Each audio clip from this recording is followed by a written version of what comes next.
Okay, sebenarnya nak buat tak ada masalah, tapi dia akan jadi masalah untuk kita sendiri sebagai pembikin untuk tayang di negara kita. Sebab tu sejak tahun 2000 kita ada banyak filem-filem bagus yang orang Malaysia sendiri tak dapat akses.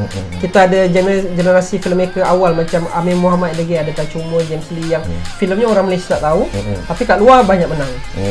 Saya rasa tu antara cabarannya adalah censorship juga.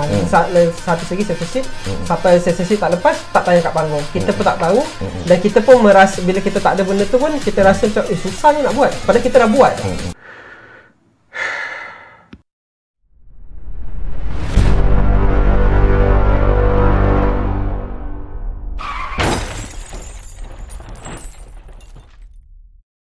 Hai korang, Assalamualaikum. Jumpa lagi dalam channel Tok Ayah.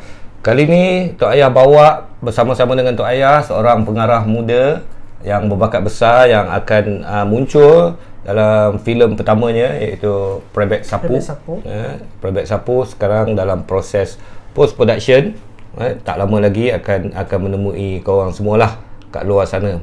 Okey, hari ni Tok Ayah akan berdiskus dengan Mus tentang filem dan TV di Malaysia. Bagaimana baru-baru ni ada menteri cakap pasal apa filem Malaysia ke Oscar. Nak ke Oscar. Dan kita juga cuba untuk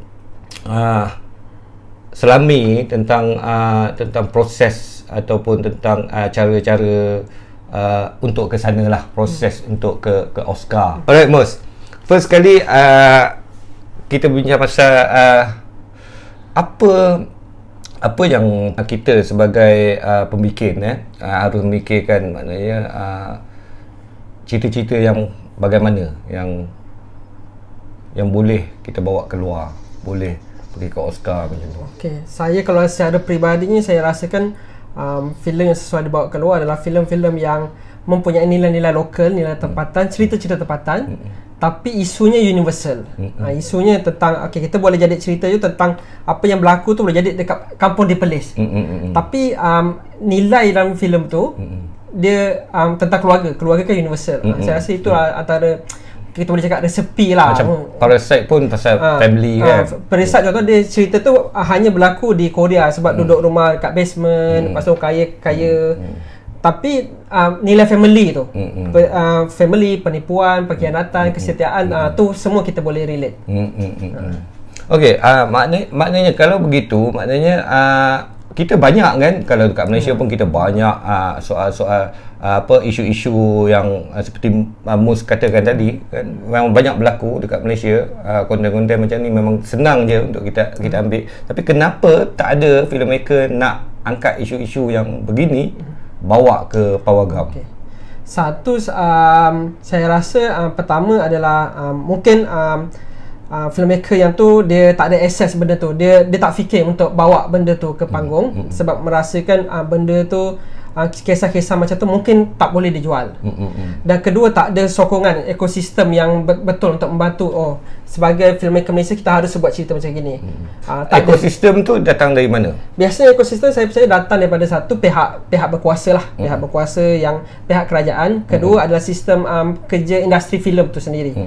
Pertama, kalau ada banyak galakan daripada pihak kerajaan, sebab bila kita cakap pihak kerajaan adalah dari segi suntikan modal. Bila dapat sokongan tu, senanglah filmmaker nak buat. Kedua, sistem contohnya TV lah paling mudah, sebab karyawan TV, karyawan video Malaysia ni banyak dapat modal dari TV. Kalau TV suka cerita macam itu, akan banyak lah. So masalah kedua-dua ni dilihat, bukanlah saya kata tak menyokong, dilihat kurang menyokong sebab mungkin ada banyak sebab lain lah. Okey, maksud engkau kat sini adalah TV bagi kesan juga kepada filem dari segi konten. Betul. Maknanya di Malaysia kita ada banyak telemovie kan, kita ada telemovie kira banyak lah. Seminggu tu kadang-kadang ada berapa 2, 3 lebih pada tu, lebih pada tu untuk setiap minggu kan. Mana minggu depan ada lagi dan audiens pun selalu bercakap tentang cerita sama ya, diulang-ulang, tapi sebab terlalu banyak kan. Dan aku melihat bahawa benda ini juga bagi kesan kepada penerbitan filem. Betul. Maknanya sekarang bila bikin filem harus fikir yang besar-besar. Letup sana, letup sini, sebab itu aja yang tak boleh dicapai oleh TV. Sebab dari segi bajet, sebab filem bajetnya lagi besar. Dan Ini bagi aku dia mengganggu dari sudut konten juga. Maknanya konten-konten ini yang kau sebutkan tadi ni selalu digunakan oleh televisyen. Betul. Right? Dan TV memang guna konten-konten family punya isu apa semua ni. Sedangkan bila kita nak buat filem isu macam tu, dah kita terpaksa bersaing dengan telemovie. Betul. Sedangkan kalau dekat luar, kalau nak pergi kat luar, konten-konten macam ni lah yang orang nak bukannya yang letup-letup, yang betul. Ketawa berdekah-dekah, yang corak hiburan kan. Dia nak sesuatu yang ada statement, ada weight dalam penceritaannya. Alright. So itu kita lihat memang itu adalah kesan utamalah terhadap konten. Okey, kalau kita kata ketepikan soal itu. Kita buat juga. Tak kiralah TV dah buat, kita buat juga. Sebab ini nak hantar pergi festival, nak pergi keluar, orang luar tak tahu tentang TV kita. Kita boleh je angkat balik konten-konten yang sama untuk bawa. Apa pula cabarannya kalau untuk angkat secara yang begitu? Cabaran macam mana kita nak angkat isu-isu tu terhadap telemovie kepada filem? Macam mana kita nak angkat isu-isu itu ke filem? Maknanya kita buat isu itu ke filem untuk pergi keluar lah. Sebab kau kata tadi konten-konten begini memang jadi tarikan.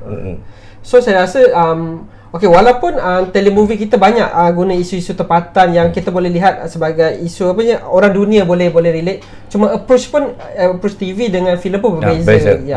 Kadang-kadang kita tengok satu telemovie tu sangat bagus. Tapi sayang kita pun ada satu rasa dia boleh jadi filem atas sebab tertentu. Shot dia punya final output, production value dia. Production value saya rasa tu antara salah satu cabaran lah. Sebab daripada awal biasanya pengarah yang buat telemovie dia dah set kat otak. Ini untuk TV. Sebab tu shot dia banyak tight sebab TV kecil. Dan ada juga yang konten dia sangat bagus, boleh jadi macam filem tapi memang dia tak nak lah. Contoh saya tahu ni saya dia tak nak. Kejap sebelum dia tak nak. Sebab apa dia tak nak? Saya rasa sebab modal yang dikeluarkan adalah untuk TV. Stesen yang bagi duit untuk buat tu, dia bagi. Saya bagi satu contoh lah. Satu telemovie yang saya sangat suka tahun ni adalah Satu Kampung Dua Orang, Sabri Yunus. Saya rasa sangat itu kalau jadi filem tu, kalau dia betul-betul berniat untuk buat filem, dia boleh jadi satu filem macam keluar filem yang distribute daripada satu company besar US, A24. Dia indie tapi thriller. Dia sangat menarik lah. Kas yang kecil. Aku cuba pergi balik ke situ. Maksud aku tadi cabaran kat situ adalah kita ada konten, maknanya kita boleh pakai konten-konten begini. Yang kau cakap juga bahawa kalau dekat luar ni dia suka tengok locality, kan? Locality kat sini, statement-statement kita kat sini, permasalahan isu-isu yang ada dalam negara kita, kan, yang kita cuba sebagai filmmaker kita cuba angkat dia menjadi satu filem, right? Cabaran kat sini, apakah kita boleh buat apa-apa cerita untuk hantar kat luar? Contoh dia, aku nak angkat cerita pasal dianggap sensitif, pasal isu kaum. Contoh dia tentang isu kaum, pergolakan antara dua kaum kat Malaysia ini, contohnya Cina dengan Melayu punya isu ke. Apa cabarannya? Maknanya kita boleh buat atau tak? Sebenarnya nak buat tak ada masalah, tapi dia akan jadi masalah untuk kita sendiri sebagai pembikin untuk tayang di negara kita. Sebab tu sejak tahun 2000 kita ada banyak filem-filem bagus yang orang Malaysia sendiri tak dapat akses. Kita ada generasi filmmaker awal macam Amin Muhammad lagi, ada Tan Choo Moon, James Lee yang filmnya orang Malaysia tak tahu, tapi kat luar banyak menang. Saya rasa tu antara cabarannya adalah censorship juga. Satu segi censorship, sampai censorship tak lepas, tak tayang kat panggung. Kita pun tak tahu, dan kita pun merasa bila kita tak ada benda tu pun kita rasa macam susahnya nak buat, padahal kita dah buat. Dana pun juga kan. Maknanya untuk benda begitu kita suka untuk dapat dana dari pemerintah lah. Daripada lokal punya dana memang takut nanti takut dia kata benda ni macam nak memburukkan negara, untuk menjadi image yang tak elok kepada negara, kan. For example, kalau aku buat cerita pasal pengedaran dadah, maknanya pengedaran dadah di kalangan kanak-kanak, maknanya budak-budak ini yang jadi runner untuk hantar cerita macam Metro Manila ke City of God, macam tu. Aku rasa memang susah lah untuk kerajaan support cerita. Surely banyak benda yang kemungkinan besar kena sensor. So macam mana nak pergi Oscar? Itulah problemnya. Kita ni, saya selalu bercakap masalah kita macam ibarat anjing yang kejar ekor. Kita pusing. Masalah kita sama je. Satu, saya rasa support daripada sistem. Kedua, censorship. Sebab yang censorship pun saya rasa agak aneh juga. Kita dah ada lembaga penapisan filem, dia dah tapis filem. Lepas tu dia ada keluarkan klasifikasi pula. Dia tapis, dia ada klasifikasi pula. Kan lebih bagus kalau klasifikasi je. Kalau filem untuk mature audience, M saja. Yes. Faham. Maknanya kita ada LPF, kemudian kita ada ni pula kan, rating dia pula. Rating pula. So kita ada benda yang macam kata LPF dah potong lah. Sebab dia kata ini terlalu seksi, ini terlalu terlalu kejam ataupun terlalu ngeri. Kan dah potong, terlalu grafik lah inilah semua. Tapi tetap dibagi 18 juga. So kalau dah potong tu bagi you je lah. Bagi you lah. Yang tak nak potong baru bagi 18. Yeah. Tapi kenapa tak diamalkan macam tu? Itu saya pun hairan. Dan masalah ni saya pun cuba menganjurkan dialog ni beberapa kali jugalah. Sepatutnya saya ada buat satu dialog tentang ni dengan saya ada invite daripada lembaga penapisan filem, tapi sebab COVID kita tak dapat buat benda tu. Dalam sesi itulah. Dalam sesi tu. Okay, guys, Mus juga lupa nak mention tadi adalah seorang community untuk macam mana? Saya programmer curator untuk pesta filem kita buat event. Dan saya juga terlibat untuk Wayang Budiman lah. Kita ada Wayang Budiman, ada satu community yang kita anjurkan filem screening dan kita discuss tentang filem-filem tu. Dengan Finas kau tak ada relation apa-apa dengan Finas? Sekarang community festival apa yang saya ada dilantik jadi jawatan kuasa filem festival dokumentari lah under Abang Haris Sulong. Alright, Haris Sulong, penerbit Reda Alright. So bidang kerjanya adalah untuk cari kita punya target macam mana nak letakkan filem Malaysia di mata dunia, pesada dunia sebelum kita pergi ke Oscar. Kita nak orang kenal Malaysia dulu. Bila orang kenal Malaysia barulah senang. Sebab saya rasa road to Oscar dia tak adalah mustahil. Sebab kita pun dah pergi. Maknanya benda ni bukan cakap kosong lah. Benda ni memang dikerjakan oleh Finas memang untuk ke situ. Yes. So apa yang apa yang diberikan oleh Finas atau selain daripada selain daripada apa yang kau lakukan, maknanya apa yang Finas akan bantu filmmaker Malaysia untuk mencapai benda tu? Okey, yang so far yang saya perasan apa yang Finas buat sekarang adalah membantu penerbit-penerbit untuk sustain kerja lah, untuk banyak kerja supaya tenaga kerja ni sentiasa bergerak. Dan untuk festival ni masih terlalu awal lagi lah untuk kita cakap, sebab saya pun baru sebulan macam itu. Kita masih lagi dalam cuba merangka beberapa benda lah. Okey, contoh dia. Kalau sebab kau dah mention pasal tu, aku bagi contoh. Contoh dia, kalau aku nak buat cerita tu agak inilah maknanya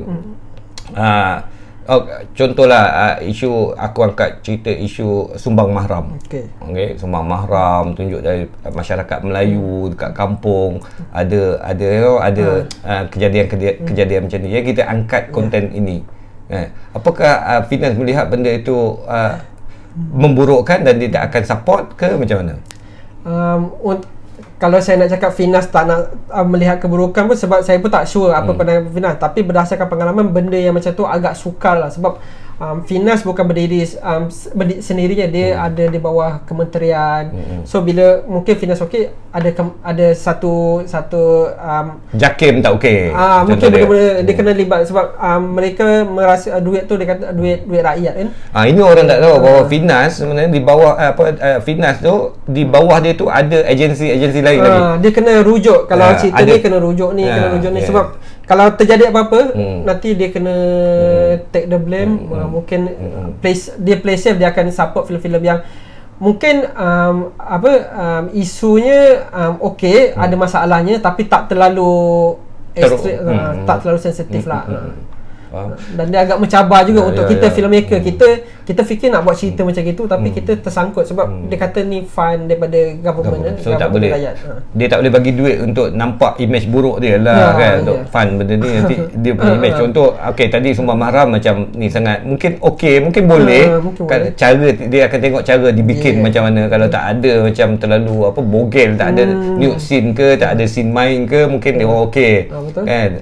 Tapi kalau cerita macam penerbangan balak haram contohnya dekat Malaysia.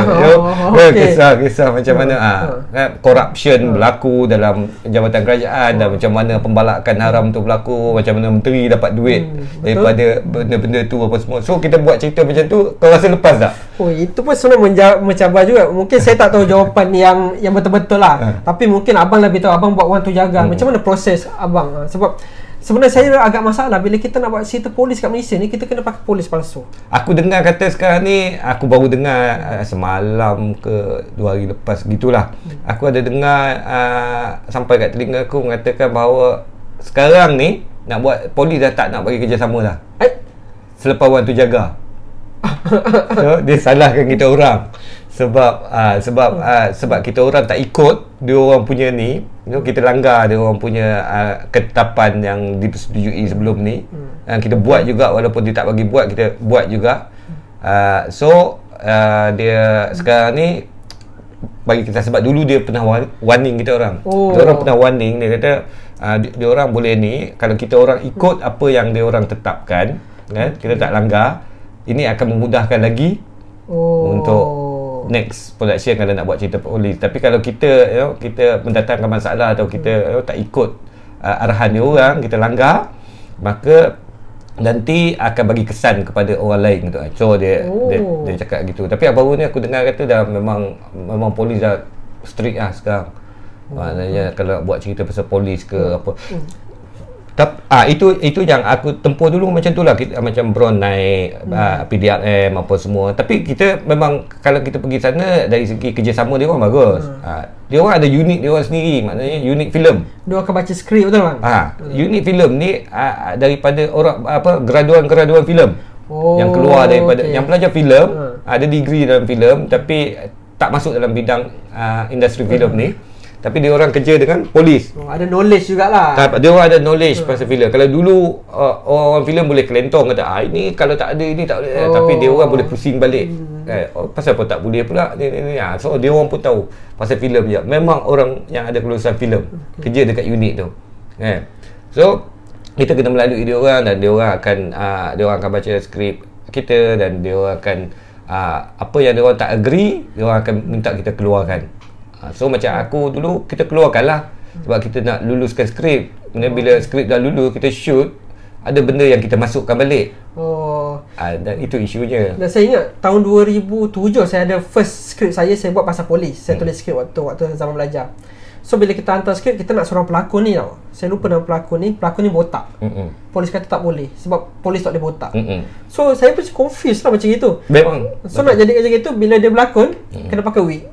So jadi kelakar. Aku ada satu cerita kelakar pasal polis botak ni. Kan Orang Tu Jaga watak utama aku Rosdek Sudah. Betul. Kan dia memang botak. Betul. Dia memang original botak. So waktu kita casting, waktu first meeting, isu tu dah timbul.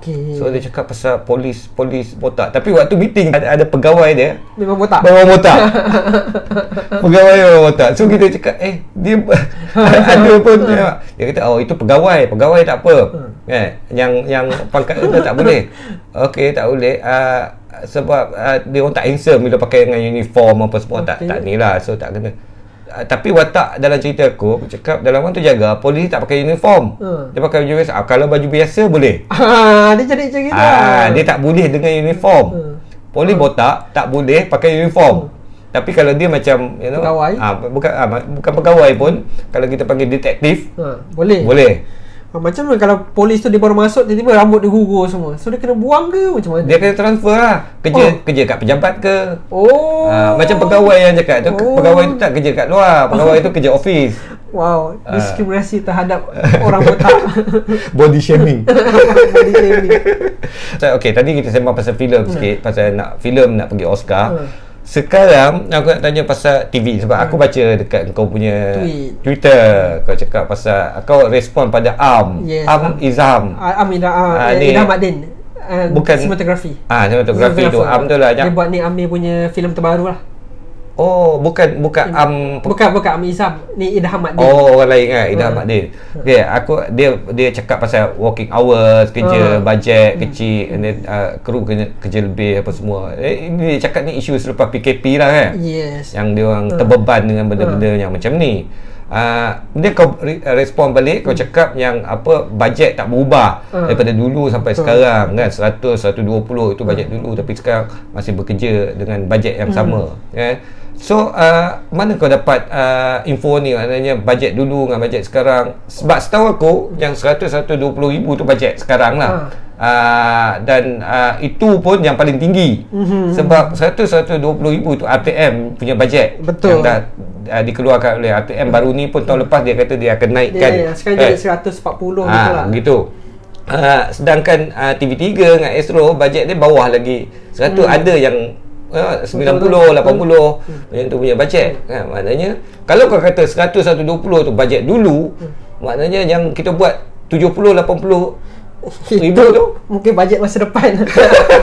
Okey, sebenarnya kalau ikut kan, ini bukanlah saya ada fakta-fakta asal, tapi ini saya berbual dengan pengarah lama. Sebenarnya 80-an bajet lebih besar daripada tu. Dan bajet tu diturunkan 120,000 selepas Malaysia alami kegawatan ekonomi tahun 97. Tu jadi turun. Kotak lebih tinggi betul. 150. Dan ini saya dengar cerita daripada Abang Mio Hashimanap. Dia director, dia buat tele. Dia kata waktu 80-an dia direct, dia boleh buat satu tele movie 2 minggu. Lori teknikal 2 biji. Dengar. Satu kampung boleh datang. Pernah dengar. Sekarang dengan bajet yang sama tu, memang kita memang tak boleh kan. Macam saya macam abang cakap 100,000 tu dah kira tinggi, mana ada lebih rendah. Macam mana kita nak bekerja 100,000 dengan contohnya satu telemovie ada 80 scene yang sepatutnya shoot paling kurang 10 hari, kita kena pendek kan 6 hari. 6 hari contohnya. Sekarang dah pergi 6 hari bang. Tahu. Satu hari 14 scene, 15 scene. So macam mana nak berkarya? Kalau dulu masih lagi boleh 7-8 hari kan. Sekarang dah jadi 5-6 hari kan. 5-6 hari. Dan penulis skrip pula sekarang 3-4 hari je ada masa untuk bagi saya nak skrip minggu depan boleh tak? Bagi aku bos, buat je cerita yang bajet rendah macam tu, biar production value teruk, apa semua, hantar kat dia orang dengan quality. Aku punya problem sekarang bos, sebab kadang-kadang aku tak nak salahkan lah, sebab benda ni pun kadang-kadang dia orang nak buat reel, nak buat dia orang punya track record, kan. So dia orang buat tele untuk track record kan. Tapi bagi aku benda-benda yang macam ni, macam kalau kita tengok macam kita pergi balik lah, kita tengok macam dekat Japan, aku selalu cakap benda ni Tokyo Sonata sebagai rujukan. Sebab aku borak dengan Bron masa kat Shanghai, kita bincang pasal isu ni. Borak dengan Bron pasal, Bron tanya aku soalan, aku tanya pasal kenapa kita tak boleh filem kita ni, maknanya kita tak boleh naik dengan konten-konten yang kita bincangkan tadi tu kan. Dia kata sebab kau tengok Japan, kau tengok Indonesia, kau tengok dekat Filipin, kau tengok kat Korea kan, dia pergi kerja kat Indonesia juga, Bron kerja kat Filipin juga kan. Kat sana dia orang tak ada tele, kalau ada pun hanya keluar untuk event-event. Event special, hari raya ke, hari merdeka ke, tahun baru ke, hari ibu ke. So dia keluar untuk ada segmen-segmen khas. Dia bukan je keluar macam kita, keluar seminggu sampai 3-4 dari movie kan. So dia orang ada ni dia kan. So sebab itu kat sana filem-filem dia orang berkembang. Filem-filem dia orang berkembang sebab konten-konten tu boleh guna kat filem. Dan dia orang banyakkan episod. Sebab tu macam Indonesia beratus-ratus sinetron. Dulu aku macam duk bang-bang kan juga benda duk ni juga pasal drama pukul 7. Kan orang duk condemn drama 7. Aku pun macam kan duk gelak-gelakkan juga kan.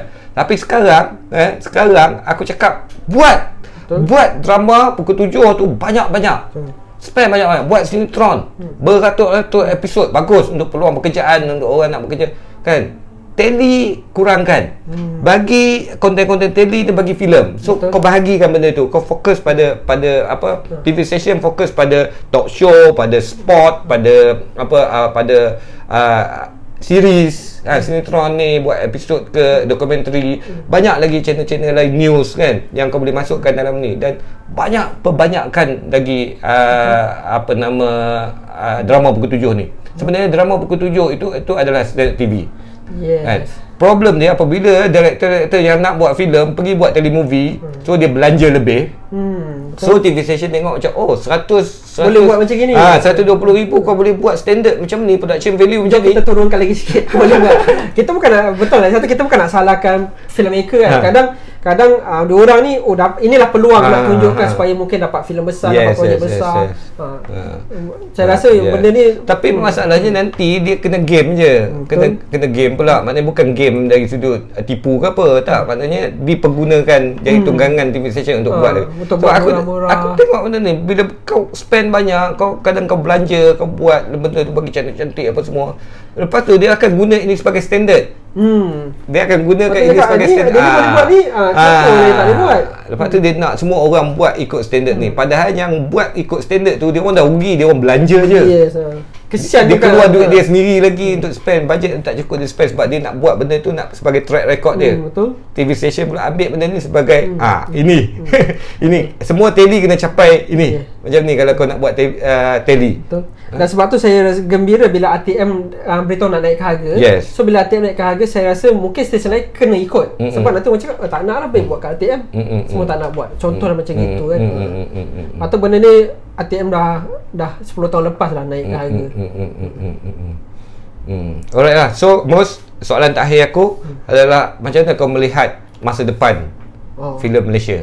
So saya melihat saya sentiasa optimis yang masa depan filem Malaysia cerah sebab kita ada banyak karya-karya yang bagus. Kalau orang kata kat luar negara semua lagi better, saya rasa tak. Kita Malaysia kita ada talent yang betul-betul lagi sebenarnya boleh dibanggakan lah, dari segi pengarah sehinggalah ke benda-benda teknikal seperti editor, cameraman, writer, sound engineer, semua kita ada. Cuma harap semua karyawan ni dia selalu rasa tak putus asa lah, sebab sistem kita boleh katakan agak kurang menyokong jugalah. Dan saya tak kata Malaysia ni teruk banding lain, sebab ada negara lain lebih teruk, tapi ada juga negara yang lebih better daripada kita. So kita kena look forward negara yang lebih better macam Singapura, Korea. Yang Singapura sangat kecil, dia boleh buat macam tu. Kita boleh cerita pasal Indonesia lagi sebab lagi besar kan. So adalah masa depannya. Sentiasa ada.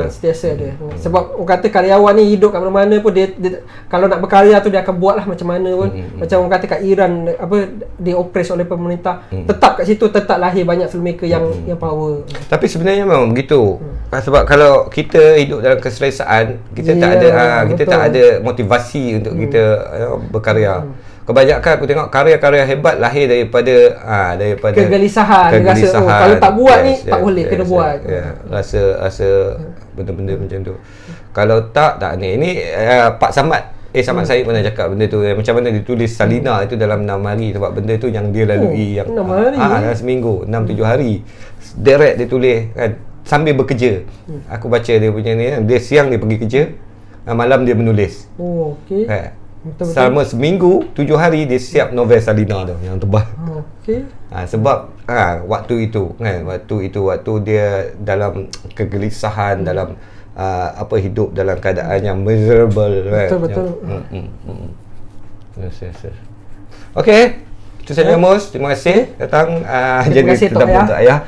Okay guys, itu saja perkongsian dari Mus, Amir dan Tok Ayah hari ini, dan semoga kawan semua dapat manfaat daripada discussion ni, dan kita jumpa lagi untuk video-video yang akan datang. Nak promote filem filem kedua. Yes, filem Takut Ketak akan 27 Ogos ni akan dimainkan di seluruh panggung di Malaysia. Ya, betul. Sebuah filem horror komedi tentang budak-budak yang nak bikin filem seram. Ya. Produser yang sama juga yang terlibat dalam Wan Terjaga. Betul. Joanne, produser yang sama juga yang dia sebenarnya dia fund jugalah. Dia bagi duit, dia sebagai funder juga. Okay guys, itu saja. Jangan lupa untuk subscribe, like, komen, dan tekan butang loceng. Assalamualaikum.